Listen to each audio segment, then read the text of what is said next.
Right, so welcome to the second episode of the Multi 21 podcast.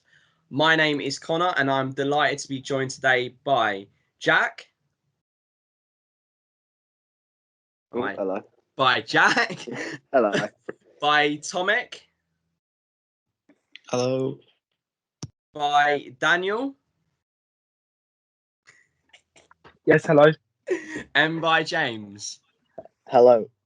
Fantastic. So I hope everyone has had a brilliant week. So what we're going to do today is we're going to start with some small news topics that have been going around in the world of Formula One, and then we're going to go on to our opinions on the liveries that have been released, as they are now all released. We're going to have a look at Bahrain, what happened today, and go from there. We've got some predictions at the end as well, so we're really looking forward to doing this one. So to start off with, sometime this week, Porsche and VW announced that they want to get back into F1. What I want to ask you guys is, do you think this is going to be a good move for the sport? Do you support the addition of more teams in F1? I'll start with Daniel. Hello, yes, hello. Honestly, Porsche VW, I can't see it happening. VW, I don't know why. I just think Porsche have attempted Formula One before with engines. Didn't go to plan. They're pretty settled in Formula E, LMP, whatever they are. And it's just, I just can't see it happening. If they did it, they'd just pull out within a couple years, I reckon. So what about you, James? What do you think about Porsche potentially coming back to F1? I think it will be a good move for the sport in the sense we get another team which gives two more drivers, maybe ex drivers or up and coming F2 drivers anywhere, a chance to be in the sport. But again, obviously we've seen Porsche in F1 before and it hasn't really been a long-term relationship with the sport. It's been more, we'll be for a couple of years, we'll pull out, maybe come back in 10 years. And I kind of want another stable team we'll see for another 5-10 years rather than just teams dropping on and off the grid. But I do think another team maybe not as Porsche, but in the sense of another team would be really good for sport because it gives more drivers an opportunity in the sport. What about you, Tomek? What do you think about the potential news about Porsche coming into F1? Yeah, I think the same as James. I mean, I'm not an expert, so I don't know if Porsche or VW can do that. But if they can, it will be certainly good for the sport because there will be more driver seats and possibly more interesting races because more cars on the track. Fantastic. I think all those points were brilliant. I personally think that I am in support of more teams coming into F1. There are so many drivers that we have nowadays who are on the sidelines who should be having a seat. You look at likes of Nico Hulkenberg, Callum Ilott, potentially even people like Nick De Vries as well, who really do deserve a seat in Formula One, but for one reason or another haven't been able to get that opportunity yet. So I would definitely be for another team, whether it is Porsche, whether it isn't. But I think Formula One needs to expand to more teams in general. Jack, you got a point, mate? Yeah, I'd just like to echo what Tomek and Dan and James have said. Like, I'm not going to pretend to be an expert on Porsche's history in motorsport, but I think the inclusion of another brand within F1, the potential for more seats, it's more interesting, isn't it? At the end of the day, there's a lot of samey constructors. So I think it would be nice to see a change, some extra seats. Yeah, hopefully, if they do decide to, I think they said that they consider doing it when the regulations change, the next regulation change in a few years regarding engines. I think that's when they're rumoured to try and take part. But yeah, it'd be good for the sport if it does happen. Fantastic. So I think with that we can move on to our next point. And this week it was announced that the FIA have released the documents about the Grosjean crash at the Bahrain Grand Prix, how it was a 67 G impact into the wall, and how they have seen that there are 20 potential changes in the sport as a whole that could be made to improve the safety of the sport. I think we all can agree on one thing, that it was a miracle that Roman escaped without any major injuries. The halo saved his life. I just want to ask your opinions on this news, on where you think Formula One can change to become more safe for the drivers. Again, I'll start with Daniel, see what points you have got to make, mate. Well, casting my mind back, it was what, 4 months ago? Yeah, 4 months ago at the end of the month since the crash happened. Coming out of turn 3, yeah, you can't do much about that. If you move over and clip another car, there's nothing you can do. But why did the barrier fail? You cannot have barriers failing like that. I know that the impact was strong, but surely F1 can work towards getting stronger crash barriers. Surely F1 can work towards getting more gloves that are fire resistant for more than 10 seconds like they did for the overalls. It's such an odd one, but the crash barriers have to be stronger. There's no two ways about it. And that's all I've got to say on this situation, to be honest. I think to echo on that point, it was scary even seeing how easily the metal crumpled when the impact was made. Even though, like, we remember and we still understand how much of an impact it was. I mean, it was 67 G. That's ridiculous. But the fact that the metal just crumpled was scary. It was something out of a nightmare, and I'm genuinely surprised they haven't got a tire barrier. Like, for example, everyone remembers Charles's crash at Monza. That tire barrier really saved Charles from escaping any major injuries, and I think that style of barrier should be implemented in more places. I'm going to move on to James, see what he has to say about this. Yeah, I think obviously echoing what Daniel said, the barriers have to be stronger.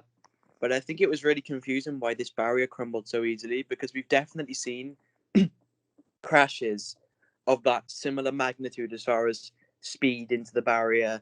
We've definitely seen these crashes before, and drivers walk away as if nothing happened, or with just a little bit of shock. And we've seen, like, obviously said Charles at Monza, you had Stroll at Mugello, very big crashes, but the drivers walked away with no injuries. So why was it this particular area of the track, the barrier was so weak that amount of impact and it completely crumbled? I think it's got to be ramped up on safety even more.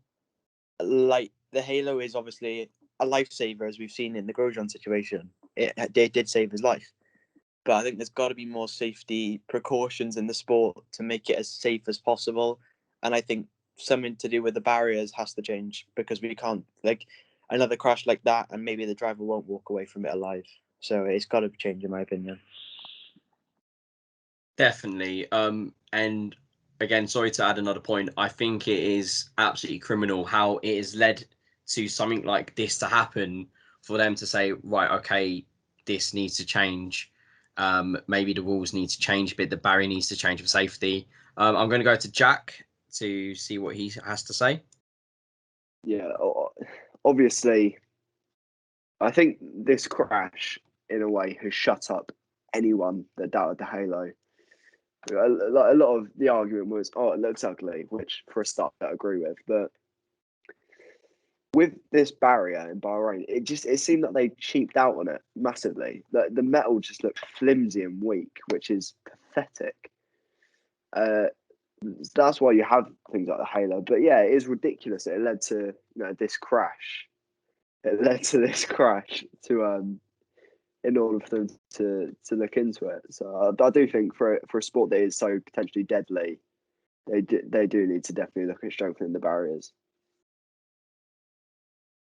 I think Daniel wants to add one more point as well.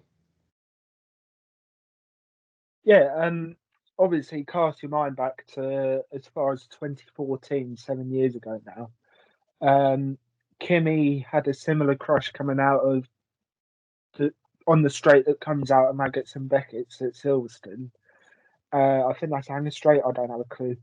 Confuses me there. But still, he had a crash into an Armco, similar speed. He hit, I think Bottas hit him, and then he span into Massa, which sent him into an Armco.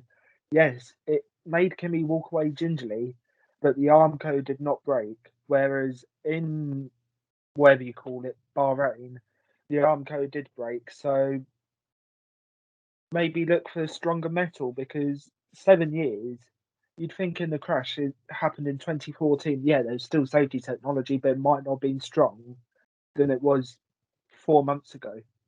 That's what you got to think about in this kind of situation. Definitely. So I think we can all say and agree, and I think we've all agreed on actually that the barriers need to be improved. I still don't understand why there are more tyre barriers around the circuit because, again, I think if it wasn't for that, then the Leclerc accident at the start of not at the start of during Monza would have been so much more dangerous. It would have been potentially injury risking, and it's just something that Formula One have finally been able to look at and finally are looking to change. So moving on from that point, Bottas came out this week, everyone's second favourite Finnish driver, came out this week saying that he is in the title challenge again, which is a weird one because every single year he seems to say that. It always seems to be that Hamilton absolutely wipes the floor with him. So I'm going to see what your opinions is, whether you think that Bottas can challenge for the title. I'm going to start with Tomek first, see what he's got to say.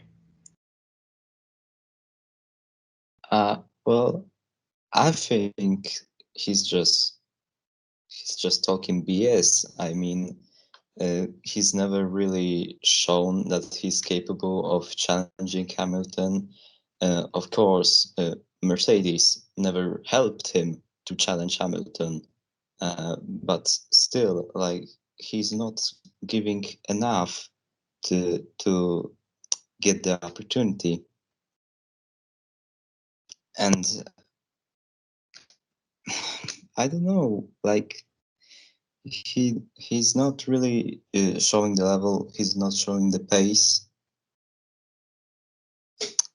Just not a title contender for me. Next, I think we'll go to James, see what James has got to say.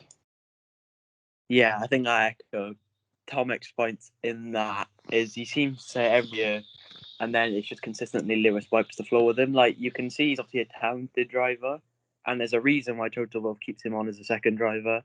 He's good enough to get the points they need to win the constructors. He's good enough to get podiums consistently, but I just don't think he's going to be anywhere near Lewis. I also think that Max is also going to jump him in the constructors in their drivers this year as well. And I think even Perez could bring the fight to him a bit if that second Red Bull car's got pace. But yeah, I just don't think Valtteri's ever going to have the pace to challenge Lewis or anyone for a driver's championship. I have to be with agreement with all of you there. Generally also surprised that Russell didn't get the step up this year, but I'm going to go to Daniel, see what he's got to say on the matter. I'm going to have to agree with both of you, actually. And I can just see all the hate flying into me from everyone now. But Valtteri has proven over so many races he's got that pace to win the race. Look at him at Baku in 2019, Australia, Austrian first race, Russia 2017. Yeah, I know I'm using old examples here, even Japan 2019 even. But he's proven that he's got the pace, so why can't he win the title? All he needs to do is get a bit more consistency in his driving, and that title's his. And that's my opinion. You say about the consistency though, Daniel, but it's been what, 4 years that he's been in that seat now? Wouldn't you think that he would have got it if he hasn't got it now? then he will never get it, because he's certainly, it's not as if it's like one season like Albon at Red Bull or Gasly at Red Bull, like where it's been just like half a season or one season where it's been inconsistent and they've given it away. He's had a fair amount of time at Mercedes.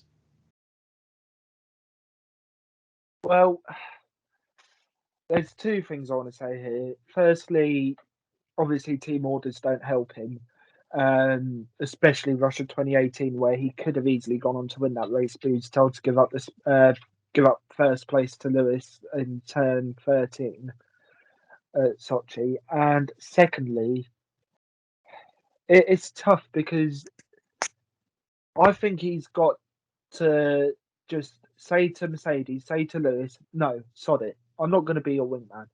I want to win. I'm here to win a world title. I do not want to be second fiddle. I want to win this. So leave me out of it. Just let me go on with my own race. If I need to give a place to Lewis, I will, but only if there's no chance of me winning the title. Simple as.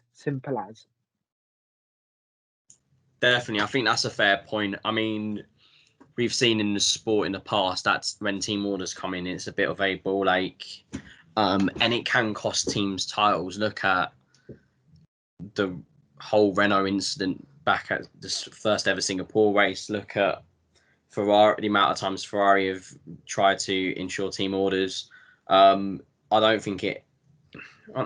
I think it doesn't really help the sport when team orders come into play, because at the end of the day, as we're all fans here, we all want to see racing, and that's all that matters.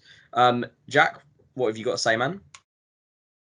Yeah, I don't have much to say on the matter because I don't think it's a major story. But I like to see that kind of confidence from a driver, whether that is he actually believes he can do it, or maybe it is he's a bit bitter that obviously Lewis is the A side in that relationship. But I think if he's confident that he's proven over his qualifying pace and even his race pace at times, he can win races. I think it is the issue of he's just not very consistent, is he? And I think that's what you do. You obviously you need consistency to win the drivers' championship. So I'd like to see him give it a good go, though. Obviously, Defo, it would be nice to see him give it a shot and properly go for it, but whether it happens this year, we don't know. Okay, I think we can move to the next point. And as we have all seen at the start of the week, this week it was International Women's Day, and it leads me to ask a question in terms of Formula One. In the recent years, we've seen more involvement of women in the sport, but do you ever think that there are going to be female drivers racing in Formula One, whether it's the likes of Jamie Chadwick or Tatiana Calderon? Do you think that these drivers will get their chance? I'll start off with James. It's an interesting question because we've seen obviously Calderon, obviously got the F2 drive, but was a bit lackluster in a sense. Obviously, wasn't really pushing at all for anywhere near the top of anything. Not winning races, not getting many points at all. But I think it's a weird situation because obviously there's lots of publicity matters about it as well. Obviously, the people want. I personally would have no problem with a female driver in Formula One, but obviously some people, unfortunately, do have a problem with it, and it's just a sad reality. But I think it's just down to ability at the end of the day, and if you're a good driver, you'll get the drive. So if there's a female driver who comes to the system and is good enough to win F2, get top 3 in F2, then I don't see any reason why we can't have a female driver in the sport. Definitely, I think with someone like Jamie Chadwick testing for Williams, if I'm right, it certainly shows that there is, I imagine F1 are looking at it, whether you'll get issues in certain countries where maybe it isn't seen as okay for some reason, that women should be able to drive in sport is a different question. But I think F1 are definitely having a look at it. I think Dan wants to make a point. Yeah, so you got to look at things like the W series, for example. They use Formula 3 specification cars. Why can't they do what they do with FIA Formula 3 and put super license points on there? Because it's a fully proper championship and everything. It's good enough to be classed as a super license worthy winning championship. And it just the inclusion of women in sport needs to be up. Do you see it in football now? Women's football took a massive boom in popularity. Same with rugby, cricket, etc. So why can't we get women in motorsport? Because all this male dominated crap is just gone out the window. So we need to do it. You've got women engineers, women strategists. I believe you even had a woman team principal as Sauber a few years ago, Manisha Kaltenborn. So go for it. Let them in. Why not? And if you're worried about going to countries such as Saudi Arabia, but I should not be naming these countries, but sod it. Saudi Arabia, Bahrain, all that. Fuck it. Take them off the calendar if you don't like it. Simple as goodbye.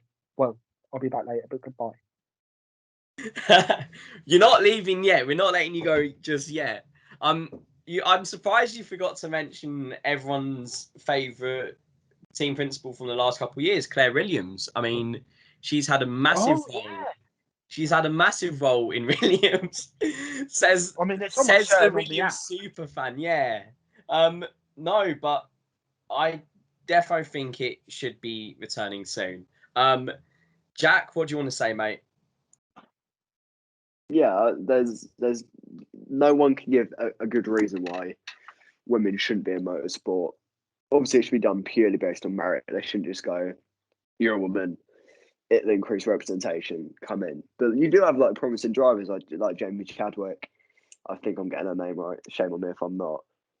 I think the issue is there's not enough representation in your Formula 3s, your Formula 2s. So if you can increase that representation, because there's obviously female drivers that will be good enough to make that step up.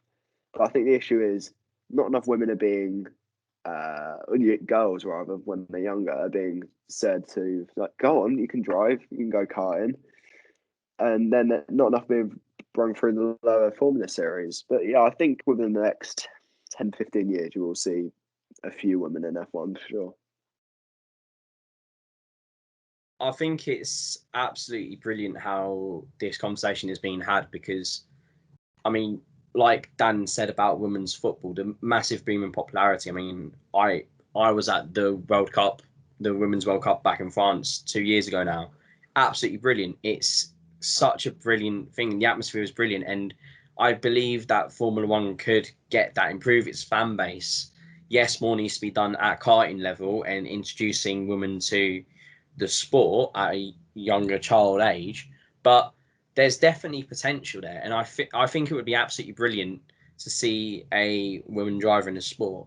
Anyway, I think we can move on to our next point, which is about the safety cars. So I think this is a first that this year we have two safety cars from two different suppliers. We have the Aston Martin brand new safety car. I think it's a Vantage, if I'm not mistaken. Yeah. And we have the usual Mercedes SLS, which both of them look absolutely amazing, if you don't mind me saying. And I think we have a couple of opinions on that. I want to ask, though, what do you think the point of having two safety cars is? Because to me, as much as they look brilliant, I don't understand why we have two different ones.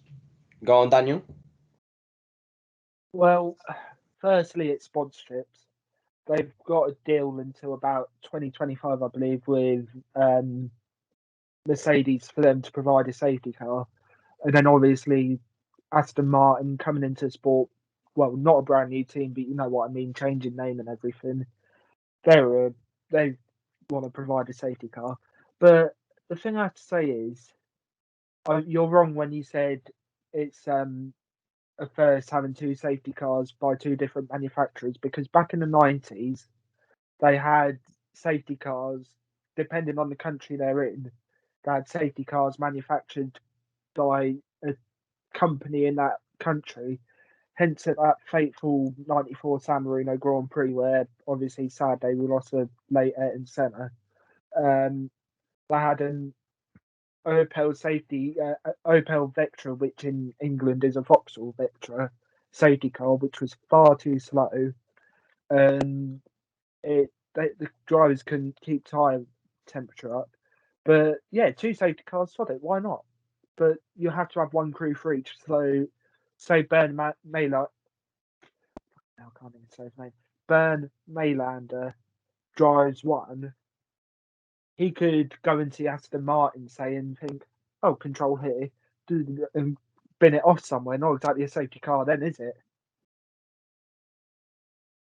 True.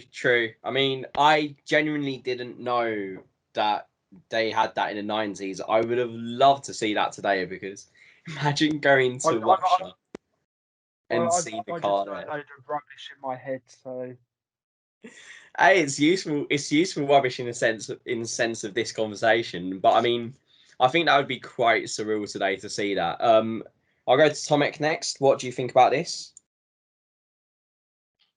Well, to me, is the two safety car thing. It's just about marketing. You know, you have two different brands, so it brings to them more like revenues and maybe more of an ad of like, look, the Aston Martin is leading the pack. And I guess it is a bit of a mystery, but that's my theory as to why there are two of them and not just Mercedes, as always. Yeah, very fair point. I think marketing plays a massive part nowadays, and I think Aston Martin are going to be quite a predominant name in the future. Wouldn't surprise me if Mr. Lawrence Stroll had a bit of interest in getting this deal done. Jack, what have you got to say, mate? Yeah, obviously you got the it'll bring a lot of money to the sport with sponsorship, but for me, it says that Aston Martin do want to leave a lasting legacy on the sport from here on out. Obviously, they've had a lot of history in F1, but to me, it says they want longevity from here on out. And by being in the forefront with the safety car, yeah, I think they do want to be in the sport for the next 10, 20, 30 years.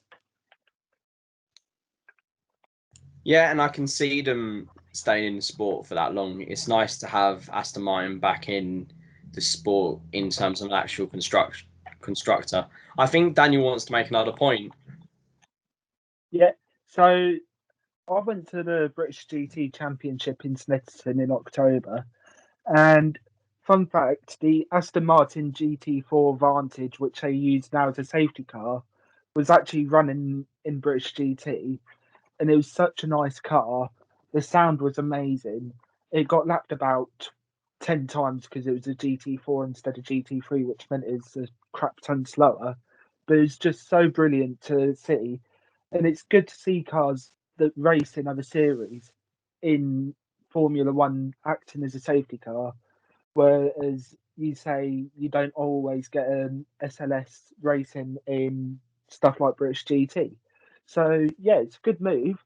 Bit of a pointless one because could you imagine if they did it for alternate safety car periods? Bern Maylander, two safety car periods in a row, would be running from one car to the other, getting strapped in and back out on track in 5 seconds. Could you imagine that? That would be quite surreal. I think he'd have to try and get some use of Lewis's scooter to get around the paddock to get to the safety car quickly. I think also I can go on. Could you imagine if he lost the keys to one of the cars? He'd be buggered then, wouldn't he? Oh, mate, that would be horrible.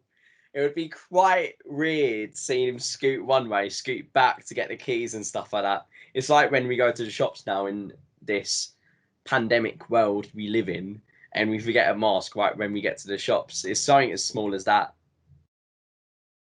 But no, I think we can leave this here for the minute. I think we're going to go on a little short break now. But when we come back, We will be talking about all the liveries that have been released, and we'll be doing a tier list about that. And we'll be talking about today's action as we're recording on a Friday. F1 is officially back. It feels so good to say that. And we'll be talking about our reactions to today's testing.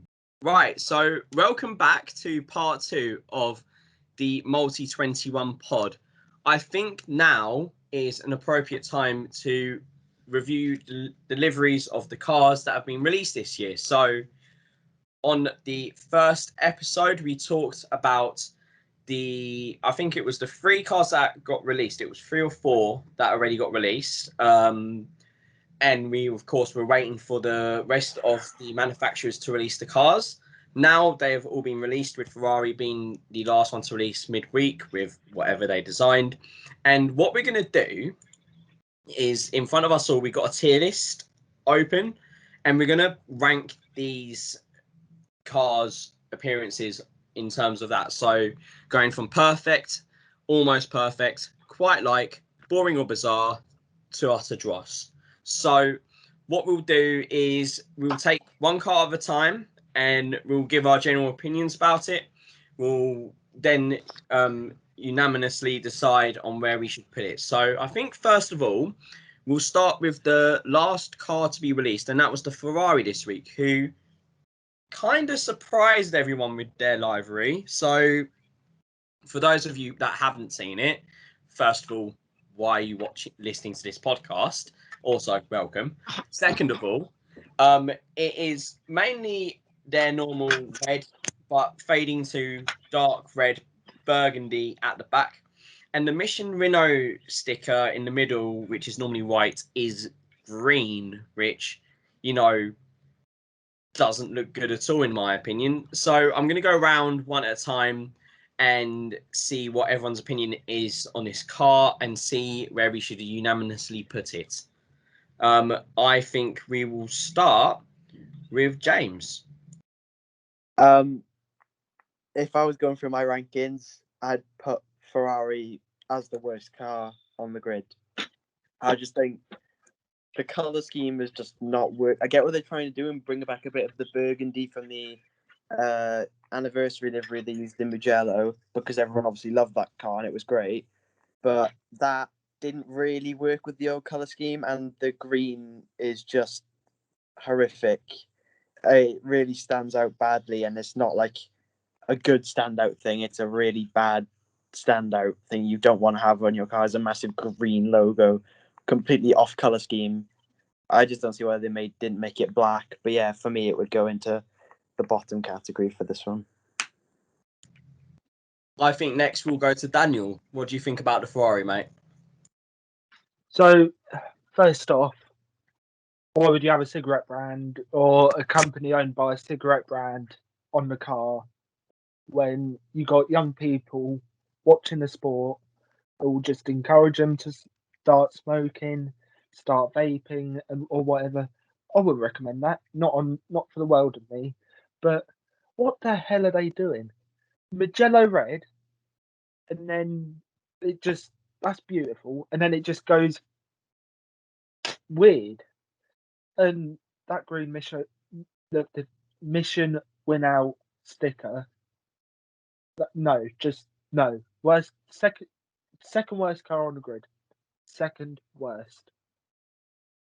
I mean, it just, like, for me, it sticks out like a sore thumb. Like, if the fade was done properly, then fair enough, it would be much nicer than what it was, than what it is now. But the green Mission Renault sticker at the back of the car just looks so ugly. It just looks so out of place. It's just so annoying because it has so much potential to be a good car. Well, depending on what Ferrari decide to turn up in this year, but the livery had so much potential, and they completely fucked it. I'm gonna see if Jack has any opinions on this livery to see what his views are, and then I'll go on to Tomek, and then I think we'll unanimously decide where to put the livery. Yeah, I'm going to stick with what you boys said. It is, I don't say this lightly, it is complete shit. Like, the front is quite nice in terms of that red. It really pops. It's quite vibrant.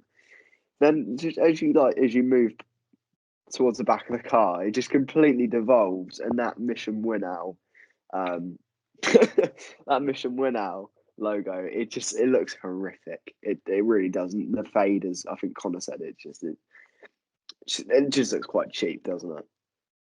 So yeah, just Russian. Oh, it's not called Russian flag anymore, is it? It's called complete dross. Yeah, it's complete dross. We'll get to the Russian flag later. Tomek, mate, you got any opinions on the Ferrari? Well, I think the same as all of you. I mean, it's horrendous. The transition from the Ferrari red to the darker red is really bad. Why is the Mission Spin Now logo green? I don't get it. It was white the last time. Just it makes no sense. And the only thing that saves it from putting it in the bottom category for me is that it's red, and red is my favorite color. So I think we can unanimous. I think we are putting it either boring or bizarre or utter dross. I think utter dross, but I think one at a time. I'll go around and see what everyone says. Just whether you want to put it in the fourth tier or fifth tier. So we'll start off with Dan. Utter fucking dross. Whatever you want to call it. It's shite. It is shockingly shit. Pardon my language. Go for it, Jack. Yeah, yeah, it's horrific. So yeah, utter dross. Yeah. James. Yeah, it's utter dross for me. Tomek. Bizarre. And for me, I'm sorry, Tomek, mate. I have to put it utter dross. I think it's absolutely hideous. One of, if not the worst looking car on the grid.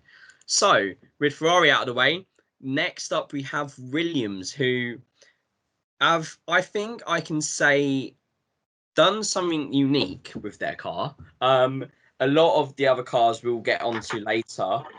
A lot of people complain that they're the same as last year's. They had really similar to last year's design. Williams said, nah, fuck it. Let's go all out and do something different. And for me, I actually kind of like it. I think it's not the best car on the grid. There's definitely it's definitely a unique livery, but I kind of dig it. I think it's not that bad. So I want to see what you guys have their thoughts on it. I will start with our resident Williams fan, Daniel. Cheers, sir. So bloody hell, I feel like I'm in school again. Yeah, I like it. It's a throwback to the 90s, 80s with the old camel liveries.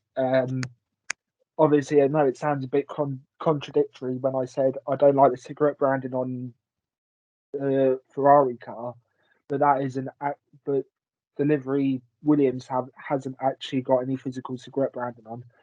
It's why it's just something different. I believe Crofty called it on commentary earlier the frozen zebra, which is just one of many other things that I can add to the list of what the hell is he doing. But I love that man, so I can't hate.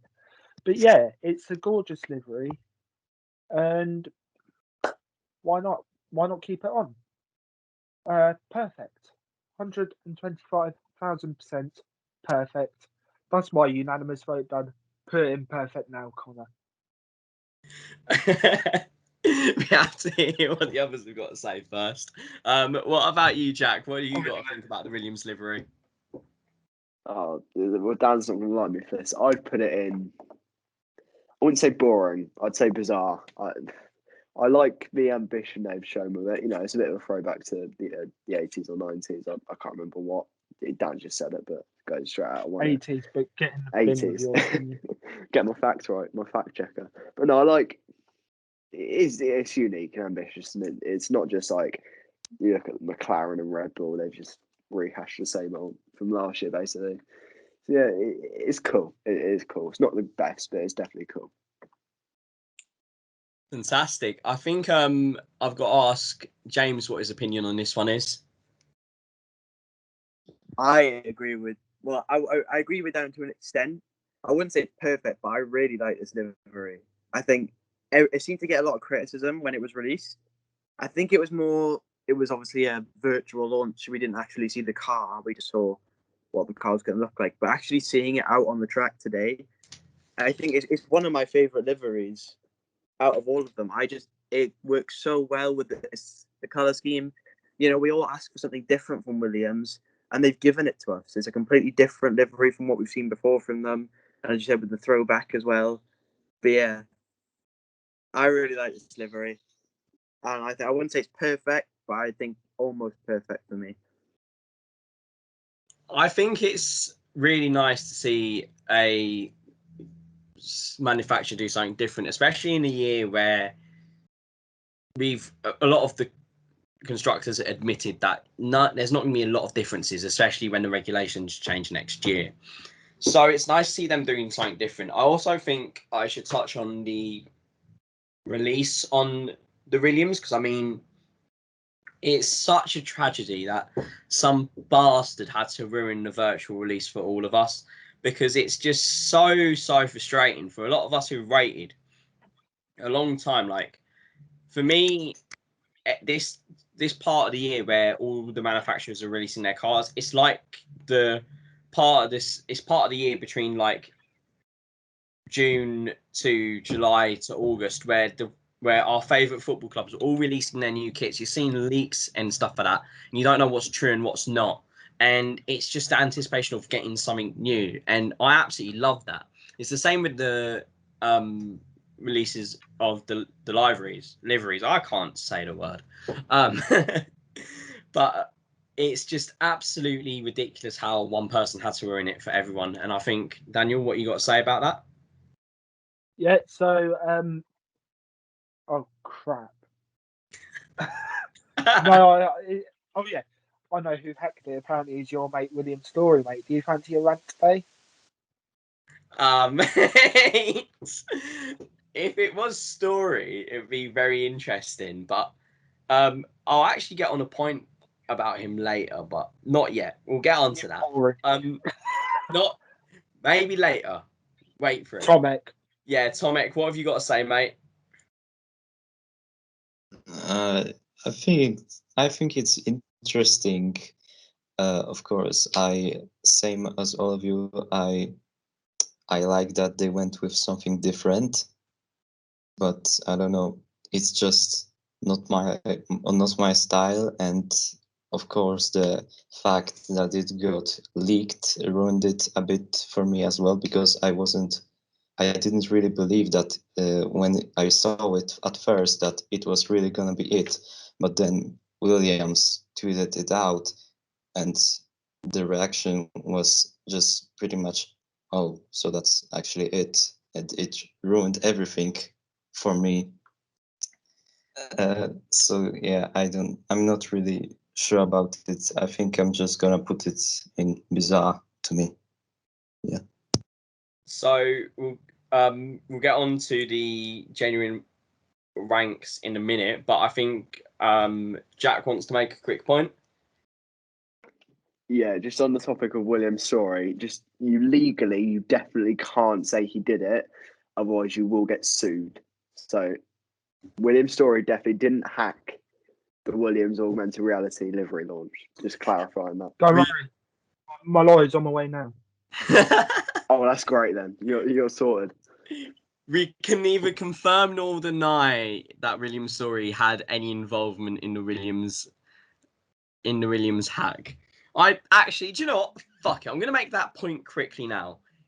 Last week I did a rant about Williams. Not last week, 2 weeks ago I did a rant about Williams Story, and he said that one of the cars this year would be sponsored by Rich Energy or whatever. None of the cars this year were sponsored by Rich Energy or whatever. So why the fuck did he come out saying, oh, we're going to have a car sponsored by Rich Energy this year, because I think we all thought it was going to be Haas. We all thought it was going to be Haas. And for the reasons of concept, I can't even say the word, continuality, I will get onto the Haas car next. But the fact that he went through everything to say we're going to get a car sponsored by Rich Energy and then not get a car sponsored by Rich Energy, it's a bit stupid. And I think Daniel would like to say a bit about that as well. What you got to remember is, Mr. Story, please don't sue me because I'm being a good boy. This is the same man that also said he's got the best energy drink in Britain, when I've never seen it on a shop shelf. I've never seen it here nor there. The only person in the UK that's seen it is no one. Yeah, it's William Dan, Story. stop The talking. biggest You're going to biggest bullshit since someone in here said Pompey would win the league. All right. Well, right, let's chance. stray away from personal rivalries before I have to break you two kids up. Right. So before we go on a tangent, I think we need to quickly analyze the Williams, where we're going to put it. In my opinion, I think it's bizarre, but I quite like it. So I'm putting it middle ground at quite like. And like last time, just quick fire where we're going to go, and the most popular one will go in this position. So Daniel, go first. Say perfect. Rest you ought to say perfect, or I'm going to do my own Piers Morgan move and walk out of here. James, what do you want? What's your view on the car?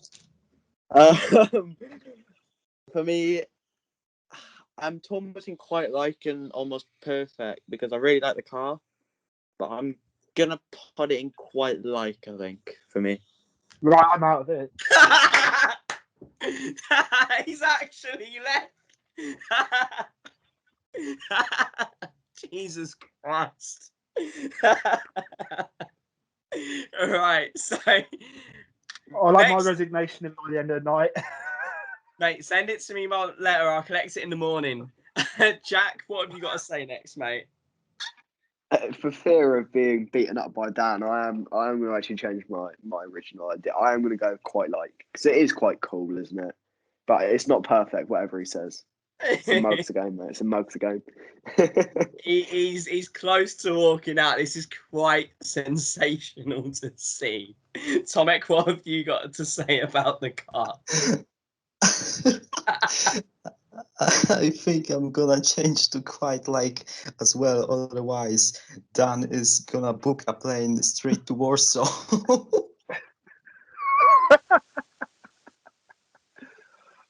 Oh man, this is magical. Right. Okay, so I can get behind all this. I can get behind all this. Feeling quite like, oh, I'm crying. Can we move off the Williams topic before Daniel has a mental breakdown somewhere? Otherwise, we're gonna have a shambles. Yeah, we're moving away from Williams quickly. We're just gonna put them at quite like and leave it as that. Right. So next, I can't believe I'm saying this. We're looking at Haas. I mean, I'm not going to beat around the bush. It's literally the Russian flag. Like, it's there's nothing much part of the Haas than just the Russian flag, which, you know, is a smart way to get around the anti-doping law that they are messed up in. But I'm going to hear what you guys say before making my opinion, because I've still not got a final idea of where I want to put it. I'm going to start with James. Right. I think it's not horrendous. I think a lot of the hate comes on the fact it's a Russian flag, and obviously it's because of Mazepin, and how much we hate Mazepin. I feel like that also makes us hate whatever has to do, the livery, anything. I feel like everyone just hates Haas because of Mazepin. I think For me, it probably goes in like boring or bizarre. It's kind of a bizarre car because obviously it is just the Russian flag. But I think a lot of hate derives from Mazepin, whereas if it wasn't Mazepin involved, I feel like people would actually quite like the livery. But yeah, for me, it's in boring or bizarre. Yeah, no, I have to agree with that. I mean, let's say if Daniel was driving the car, I think it would be everyone would be raving saying, "Oh, it's a really cool like livery." I also saw a couple of things, mainly from what the F1, where they compared it to the BAR Honda back from 2000 when they had the two different cars having different liveries, which would have been quite cool if they had one as the German flag and one as the Russian flag. But alas, the FIA don't like fun. So, moving on quickly before the FIA sue me, Jack, what have you got to say about the Haas? I think you boys already know this. I'm gonna get pelters for it, but you know I don't even care. I I do like this livery quite a bit. I think it looks quite clean, quite sharp. There's a few lines I change, but I think the only reason people don't like it is because of Mazepin and the stigma around the Russian flag. But if you take all that away, it is a nice livery. It's changed up a bit from last year. You know, you got the blue in there. So I do get a bit of a Williams vibe from it from a few years ago. But no, I like the livery. So It's definitely got I Martini beg your vibes. pardon, Jack. No, he's got a point. It's got do Martini appears. vibes. Oh, Martini vibes, yeah, from when we weren't scoring any points. Yeah, I'll take that, actually. Oh, wait, no, that was last year, sorry. Right. I suppose we'll go with Daniel next. Right, so, two things I want to say. Could be three, depends if I get my point across properly. This isn't the Olympics. They don't need flags on cars, so A, why do it? B, the funny thing is, I like the retro numbers on the engine cover, but they've just ruined it with having bleeding Russia all over it. What's the point? What is actually the point when it's annoying me? It's annoyed me because Russian flag is banned from all world championships. Yet Haas go and pull a publicity stunt like this and decide to drape their entire car in the bloody colours. Rant over. Right, so Tomek, what's your opinion on the Haas? Sorry, can't do this. I mean, that was the Appears reference, of course, but honestly, it's bad. It's trash. Obviously, as a Polish man, seeing the Russian flag just straight up offends me. And I don't know. I can't be arsed to fucking like speak too long about it. It just makes me all mad for it to even exist. Shame on Haas. That's all I gotta say. I think for myself, again, I have to agree with a couple of the opinions here. I don't think it would be that bad of a livery if it wasn't around the Mazepin hate, because a lot of people's opinions on Haas and on the team as a whole have certainly turned to worse since they announced Mazepin and the car crash that has been. But I do believe that it's an okay livery. I don't think it's the best. I don't think it's the worst either. For me, I think it's bizarre. I think it has to go bizarre for me. Daniel, what you got to say? I'm going to just put my category in. I just want to say one more thing. The team Haas itself, I don't actually dislike it. It's just the Mazepin and the characters that are in the team, such as Gene Haas, Gunter Steiner. It's just annoying me because they keep Mazepin in the job. Yes, I know money's tight, but Callum Ilott, he's got sponsorship with a bloody local firm to me. It'd be brilliant to see Adrian Fox on the bloody cars, but still, um, 6-1. I think they could have kept it last year's livery because I would have put it a lot higher. But I don't know what the category's called on the tier list. It's either Russian flag or Atadros, whatever you named it. Just put it in there, be done with it. Forget the team ever exists after they go bust at the end of the year. Right. So I think that's a good point. I also would add saying that I think that Ural Kali bring in much more money than a local establishment in Kings Lynn, but hey ho, each to their own. What about you? It's just True. We'll do quick fire for the livery opinion. Jack, Yeah, I'll go with what is it quite like. James, I'm gonna go Bahrain or Bazaar. Tomek. Utter draws, which I, by the way, changed on my tier list to Virgin Russian flag. Fair dues. I would put it boring bizarre, and I think Daniel, you said it was boring bizarre as well, or did you put quite like? God no, Atadros. After Atadros, Russian flag, whatever it's called on yours. Well, we have a tie between Atadros and Boring and Bazaar. I say we put it I after think Dross whoever then. comes up with, Do you want to put I it think boring whoever comes because up with the most random F1 fact wins.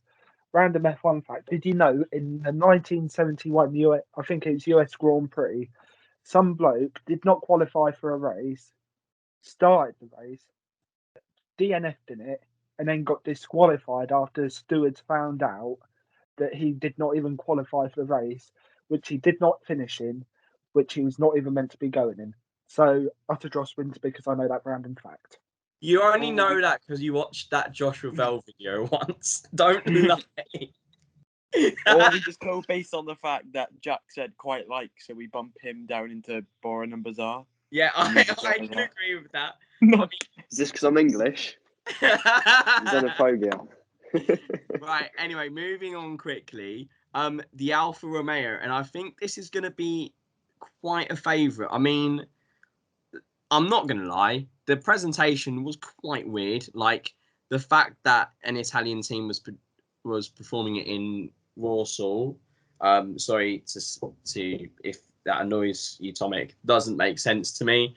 I understand the links with Robert Kubica, but I think from what I remember on the pod 2 weeks ago, I said that I really liked it.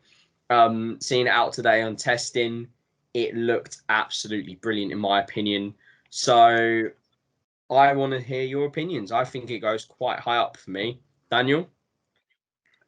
A Swiss team with an Italian name revealing their car in Poland.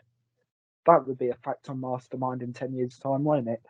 Anyway, I tried to do the funny, but with Connor's face, he does not like it. But anyway, I absolutely adore it. It's number 2 on my list. I think the white nose and the white all over the car, smoothly transcending into red. You can't beat it. It's gorgeous. It is absolutely beautiful. I would pair it up in perfect myself. My opinion. Fantastic. I mean, what have you got to say, James? Yeah, I mean, it's just a really nice livery. I think with Alpha, they always release good liveries. I think there's a standard and they're just mid good, but I think this year they've gone a step above good, and I think for me, it's my third favourite livery in the whole grid. It's a really nice colour scheme. It works really well. I think, yeah, for me, definitely in a minimum, nearly perfect. Yep, cannot argue with that at all. What about you, Jack? Yeah, I really like it. It's sleek, it's elegant. Although they did the same thing as AlphaTauri, I believe, when they just kind of they did flip it a bit with a few tweaks here and there. It does look really good. So I put it in nearly perfect. Yeah. Tomek? I mean, what can I say? It's the Polish flag. It's fantastic. Love it. Bravo. I can't argue with that logic after the points you made about hats. For me, I would put it almost perfect. I mean, again, with the Ferrari, I don't know if Tomek, you might be able to give a reason why, but if anyone else knows why they have a lucky clover on the side of the car, it for me, I don't know why. It just looks a bit weird. So if anyone wants to pipe up right now and Yeah. say why, then go ahead.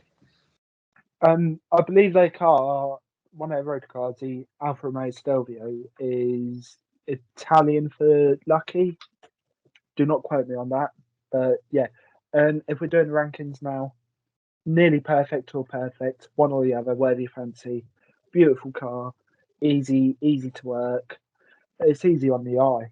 Simple as. My opinion. Goodbye. I think we've all given our rankings. I think it would be fair to put it nearly perfect, as that was the general consensus for everyone.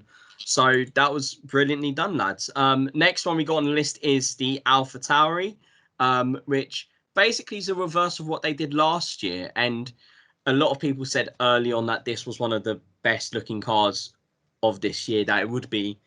And I think today, again, seeing Yuki smash that around Sakir in a sandstorm, it looked good. It looked really good. I'll start off with Jack to see what he has to say about it, see what his opinion is on the car. Yeah, I don't know. At first, it looked quite good, but then in comparison to, you got Williams that have tried something new. You got the elegance of Alfa Romeo, and obviously got Alpine and Aston Martin. It's just quite boring. So I don't really like it. It's quite bland. It's quite basic, really. It looks like something you get on F1 2020. Yeah, no, I get what you mean. It looks like a one of those cars that you get if you get like the VIP pass, where it's just a generic thing. What about you, James? What do you think about the AlphaTauri? I mean, yeah, I mean, I like the car. I don't think it's anything special. I don't think it's anything like quite perfect. But I like the car. It's a simple design. It works. Obviously, it's a very simple color scheme with AlphaTauri. You can't really do too much with it unless you want to completely change the whole color scheme. But I think I preferred last year's livery. I think last year's was really nice, and I think I preferred this one. But yeah, for me, it's just the middle of the road, decent car. What about you, Tomek? What you got to say about the AlphaTauri? I think it's really clean for an F1 livery. Like there's not very much on it, but I like the style from the 3D model. It looks to me like a plastic toy car, and I've had a lot of those in my time. Uh, I think it's all right. It's nothing special, but it's not bad. So it's quite like for me. And what about you, Dan? What you got to say about the AlphaTauri? Well, I'm a superstitious man, so obviously, as you know, Pierre Gasly winning the race in Monza last year after, as we mentioned earlier, Charles' big crash in the red flag. I'm a superstitious person, so I think if it ain't broke, if it's done something good for you in the past year, don't ever change it. But that's beside the point anyway. I don't like the car as it is. It's too blue.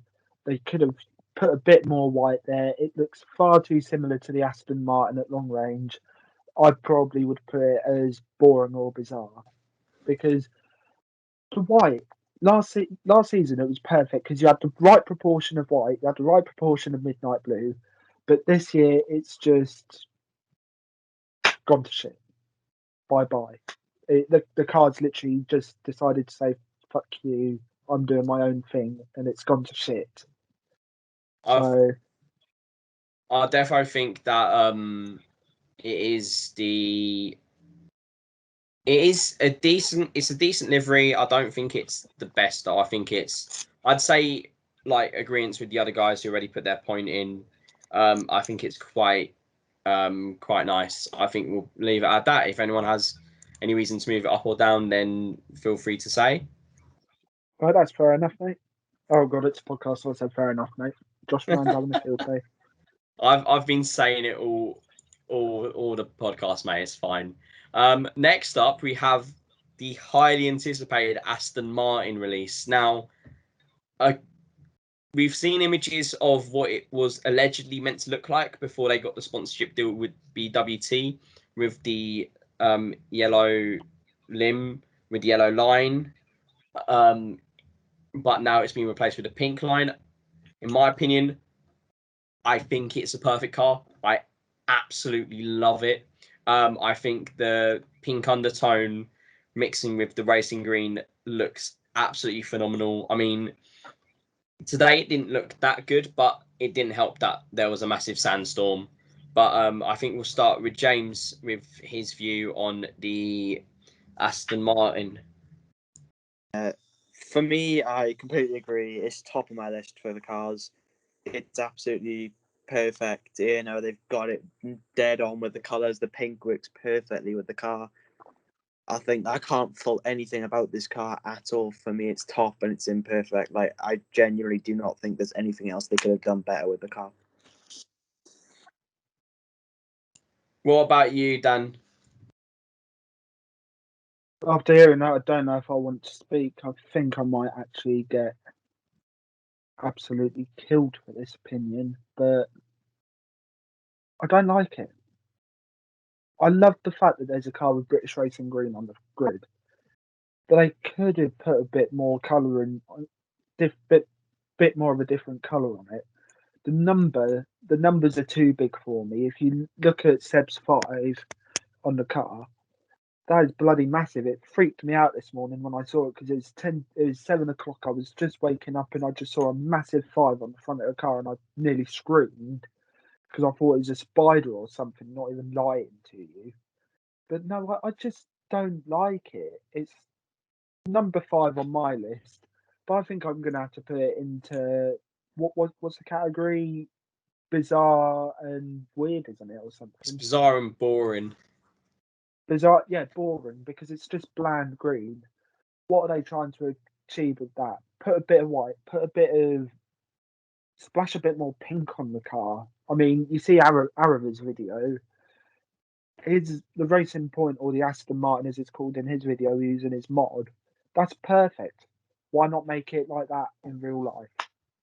Arava could be the next bloody big designer.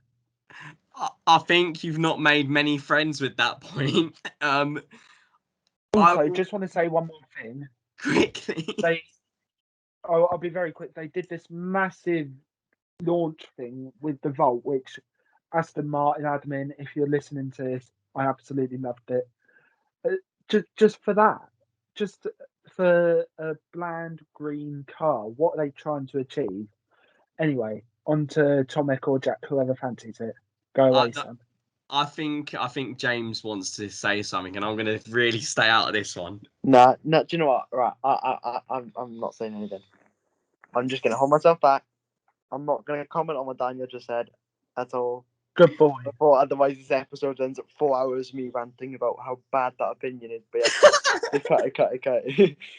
I mean, I'm sorry, mate, but it's personal preference at the end of the day. Oh yeah, of course. But I don't like. Oh crap! I forgot what team you support now. I don't like whatever team you support, but you do. So it's personal. You don't even know which team it is, but you just don't like it anyway. Swansea, isn't it? That's not an F1 team. I'm talking about a football team, you tart. Connor, back to you, sunshine. Right, as much as I would love to talk about football, and I really would, I don't think this is the time or place. Before it goes, just like winding people up with it. Sorry, oh no, you do. You wind anyone up, man. We'll go to Jack next to see what his opinion is, then to Tomek. Right, I'm not gonna keep you for hours like Dan does whenever he goes on one of his runs. I really like the livery. I think it's it's in the perfect category. It's sleek, it's elegant, it's sharp, it looks fast, it looks angry. Yeah, perfect. Tomek, what have you got to say about the Aston Martin? I'm gonna put it in almost perfect. I like it because it's new and the green looks very nice, especially the shade of it. And the pink is a cool addition from, I guess, from the BWT sponsor.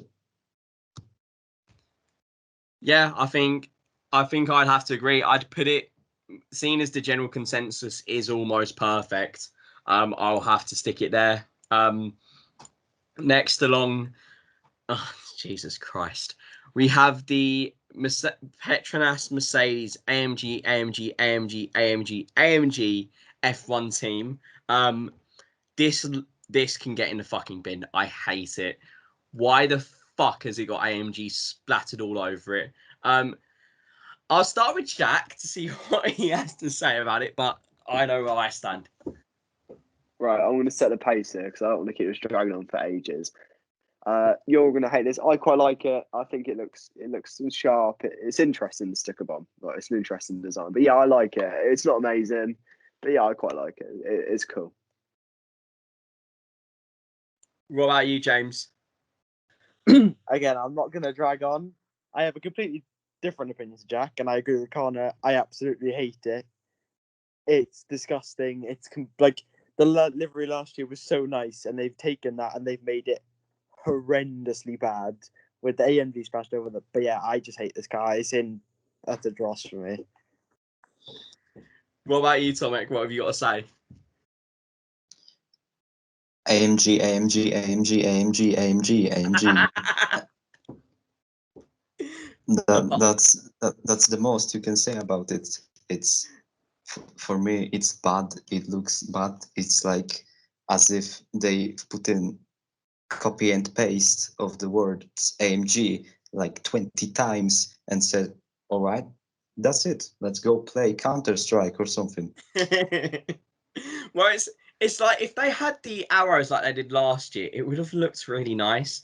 But the fact it's just AMG plastered all over the place, it looks so shit. I think I think Dan's internet has just committed suicide. Is he just on a Piers Morgan? I think That'll save us time. Move on quickly. Go Move on, on. quick, go on without him. The show must go on. Right. Should we carry on? Yeah, quickly. Yeah, Loads of I time. suppose Keep going. We have a podcast to finish, so He's dead. Keep going. You should let me the, in. the Mercedes. I'm going to put it in utter dross. I don't know if anyone wants to disagree with me. Stick I it know. in a draw. Yes, I do. Can we move it up to boring just to appease me? Because I quite like it. Yeah, no, that's Yeah, fair enough. I think it more fits the bizarre type. Yeah, definitely bizarre. It's a unique design.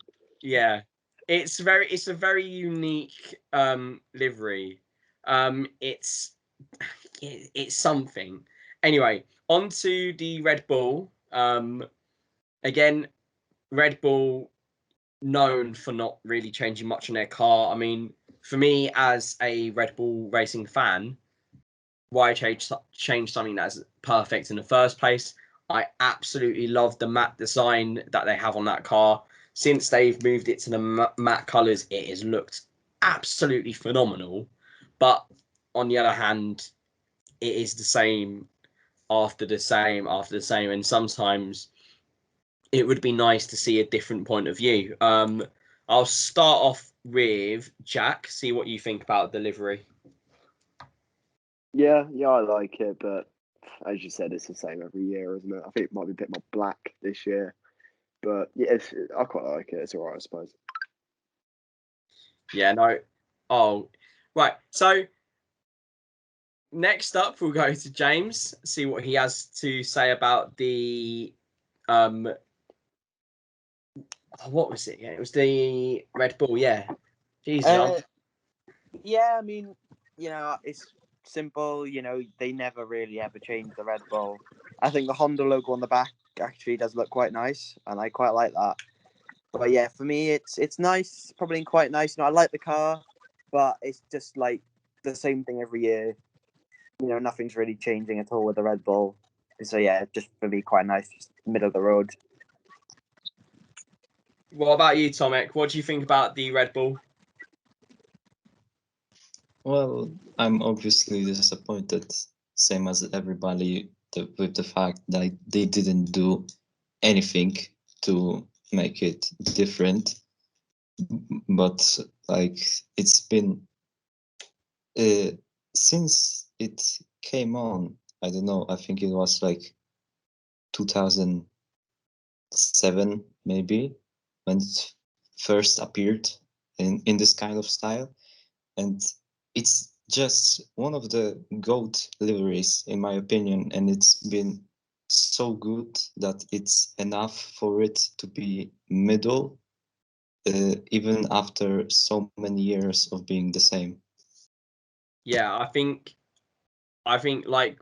like we've all said, and like you've said, Tomek, it's such an iconic livery now. Like it's up there with the Brawns, with the Mercedes livery, with the Ferrari liveries of years gone past. It is such a fantastic livery. I mean, it links up with the years that Red Bull were winning and everything. It's I can't see it about being perfect. But what about you, Daniel? Daniel, for anyone actually that's listening, Daniel's back. His internet died and then it survived again. So, Daniel, what have you got to say about the Red Bull? Yeah, just going to very quickly say, Merc, hey, AMG at the back, get in the bin. Red Bull, same shit. Honda logo at the rear ring, love it. I've been told to keep it short and sweet. I apologise for all my rants earlier. Yeah, so middle because of the Honda logo, nothing else. Don't need to apologise, mate. It's been an absolute laugh recording this one. But no, I think the general consensus for that one was quite which is fair enough. I can't argue that. I mean, like I said at the start of the review, it's hard to change something that's already perfect. We got two left now. We have the McLaren, which will go first, and then we have the Alpine, which we'll get to in a minute. So the McLaren, again, I think a lot of people were expecting change. A lot of people wanted the Vodafone McLaren Mercedes-esque style, silver and red design on the car. A lot of people are disappointed that it very much looks like last year's car, especially being the first one to be announced. Everyone was so hyped up about it, and it just ended up being the same. But I quite like it. There was nothing wrong with last year's livery. It was really, really nice, and like I've seen a lot of people say on Twitter and on social media, they're trying to create a legacy in that livery, like they did with the silver and red back when Hamilton was driving for them. So I can't see a problem with it, but I want to hear your opinions. I'll start with James. I mean, I'm a McLaren fan, so obviously maybe a bit biased this one, but I think the consensus I'm getting from this is they're trying to make the livery iconic. They want to keep the papaya orange. They want to make it an iconic livery, and I don't really see why there was any need to change what was so perfect last year. This year, I think, to be honest, for me, there's not really any complaints. Yeah, I'm gonna go probably like middle of the road, quite nice because obviously it hasn't changed. You can't really put it in the top two categories because usually the top two are the ones that have changed or is something new. But yeah, for me, it's completely fine. I really love the car design, and I think that what they're trying to do is make it iconic with the colours. I have to say, I really do like how they've integrated the rainbow into the livery now. Like, it looks like they're going to do that as a permanent thing. I think that is absolutely fantastic. Next up, I'll go to Daniel. What have you got to say about the McLaren? Yeah, same as before, same livery, different year. Halo looks a bit weird without that rainbow on it, but we'll have to live with it. Um, yeah, there's nothing else you could really do about it. I just wish I added a bit of Mercedes silver to it, but it is what it is. I, as a bit of a McLaren fan myself, obviously more Williams and McLaren, which sounds really stupid. I'd have to put it as number 5 on my list. So about quite like, but don't love, if that makes sense. Yeah, no, that makes a lot of sense, mate. Completely understandable with that. What about you, Jack? What do you think about the McLaren livery? Yeah, I mean the livery last year was really cool, wasn't it?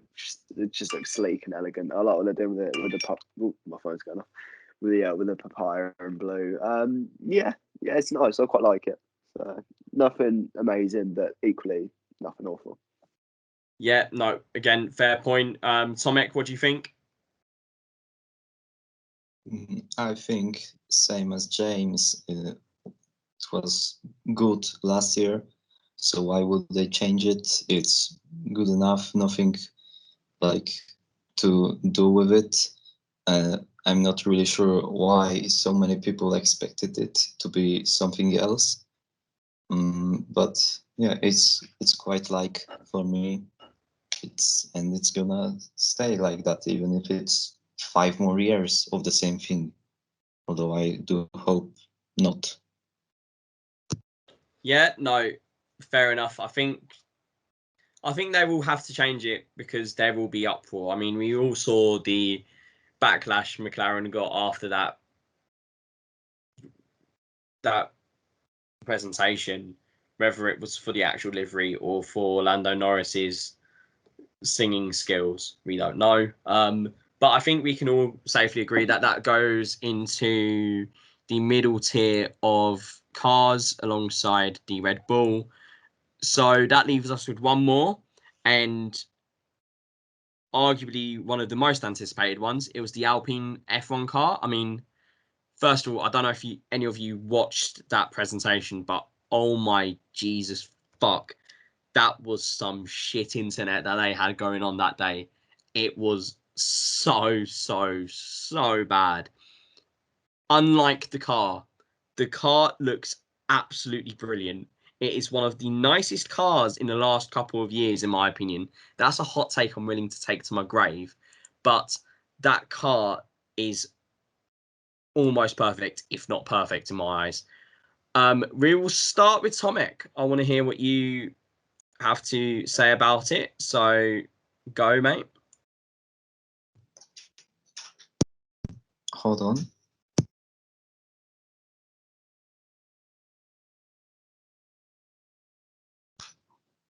Sorry, I had to say to my sister to get out. But I mean, shout out to Alpine's internet, of course. It's absolutely phenomenal live stream. I will never forget the like all of the hello and all of that stuff. The delivery itself, it's fantastic. I love the at the back the I guess it's the French flag, I guess, with the blue, white, and red. It The just looks, tricolor. yes, it looks really nice. I mean, you can, of course, flip it like sideways and it's gonna be the Dutch, but that's just a little thing. We don't look at it. Maybe the Dutch Verstappen fans can make it like that. But anyway, I think it's pretty nice. I'm putting it in quite like as most of the liveries this year. Yeah, that's gonna be it for me. I have to agree with that. I mean, apart from the quite like part, I think it's near on perfect. We'll go to you, Jack. What have you got to say about the Alpine? So out of all the liveries this year, it is a 10 out of 10. It is absolutely gorgeous. Colgate has never looked so good. I really like what they've done with the red, white, and blue. I think unlike the Ferrari, the fades between colours are really sharp and clean. Yeah, there's not nothing else I can say apart from they really need to get better Wi-Fi. it is a beautiful car, beautiful livery. Hopefully, they get quite a few points in it. Definitely, it will be really exciting to see how much they progress this year. What about you, James? What have you got to say about the Alpine? I think it's the perfect car. I think they've absolutely nailed it. I mean, obviously, it would have been nice to see the car in better than 180p on the video, but we take that. But yeah, for me, it's the perfect car. I genuinely cannot fault it. They've absolutely smashed it with the livery. And yeah, for me, it has to go. We have to put something into perfect, and if anything deserves it, it's got to be this car. Definitely, and I mean about the internet stuff. I don't know about you guys, but nothing really admires me as much as seeing Esteban Ocon speak at 1 frame per second. That was just perfect. Anyway, final point for Daniel. What do you want to say about the Alpine car? Perfect. 150% perfect. On par with, in fact, no better than the Williams. I nearly said on par, then I realised how much hate I'd get in the call. But yeah, it's a good car. I would like to moan about the internet, but after just getting punted off this call, I don't think I have a right to. And my hot take, Ocon destroys Alonso in it. Yeah, no, I can't argue with that. I mean, Spot on. Spot on. Ocon looked absolutely brilliant today, but we're going to get onto that in the future. So I think that will be it with the F1 liveries. We got Alpine Imperfect. We have the Alfa Romeo and Aston Martin in almost perfect. We quite like the Williams, the Alpha Tauri, Red Bull, and McLaren. Boring and bizarre go to Haas and Mercedes, and the utter dross that is the Ferrari is in last. So I think for now that is going to be it. I know at the start we did say that we would look at Bahrain and we would look at some predictions for this year. But what we are going to do, so we don't leave you guys listening for too long, is we are going to reconvene sometime next week. We're going to have a chat about the testing so we can have a proper outlook at all the 3 days instead of just the one. And then we will go from there and have a look at our predictions for the season, where we think each driver is going to finish, etc., etc. Maybe if people liked what we did with the tier list, we'll do one again. What I'm going to do quickly before we go, though, is I'm going to pass it around one more time for everyone's final views. I'll start with you, Tomek. What have you got to say, man? About what?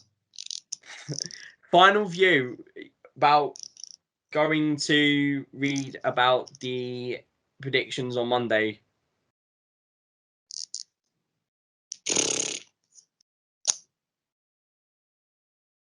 It's the absolute quality content we strive for here at the Exactly. Multi 21 cast. It's the you don't go to Multi 21 for that 10 out of 10 professionalism you might get from BBC or from Sky F1. You come here for the absolute true meaning of what is F1, and it can just be described with that note there. Anyone else want to give one final view before we leave? Daniel? Yeah, two things. I just want to say I'm not making any predictions until after I've seen the cars in FP1 and FP2 in 2 weeks' time. And just want to send good health and best wishes to Alfa Romeo team principal Frederick Routier. Obviously, got COVID at the moment. Very good to hear he's not got any symptoms or anything. And we hope to see him back walking in the paddock soon. That is a very good point, and I think I can speak from everyone on behalf of the pod in agreeing with that point. It is a really hard way to start the season, especially with everything that's been going on in the last year. It's the one thing that we didn't want to see, but it is good that he looks like he hasn't got any symptoms. And I think I can speak for everyone and say we hope he has a speedy recovery, and we hope to see him on the track very soon. Jack and James, you got any final thoughts before we leave? Yeah, never listen to Dan's opinions. I can also I think we back can end it on that. I can also back that. Yeah. The fact he's put Aston Martin in the middle tier was enough to set me off forever. So yeah. I'm sorry, but it's just personal preference. I think it's a nice car. Don't get me wrong, but it's too green. It's too similar to the Alpha Tauri for me. How is it similar to the Alpha Tauri when Because one from is green afar, and one is dark blue? because from Connor on the afar, you episode, can't he's going to really go tell for a run the again. Right, okay. You Before we can't tell the difference start from World afar. War Three in this chat, I think we'll have to sadly leave it there. We will be back sometime next week, where you can listen to us chat about what has happened during the weekend of the pre-season testing, and we can talk about our predictions for the season. You can come find us. We are on Instagram. We are on Twitter. We will be on Spotify. We are on YouTube. We are everywhere and nowhere, I think. But yeah, I hope you guys have a lovely weekend. Pardon? Apple Podcasts. And Apple Podcasts. We are everywhere basically. So please do give us a listen. Well, you would have given us a listen if you've got this far. Please give us a review. Tell us what you think. And if you have any questions, please send them in. We're always happy to answer. From me, Tomek, Jack, and James, and Daniel, we wish you guys a very happy evening and we hope you enjoyed our podcast. Thank you.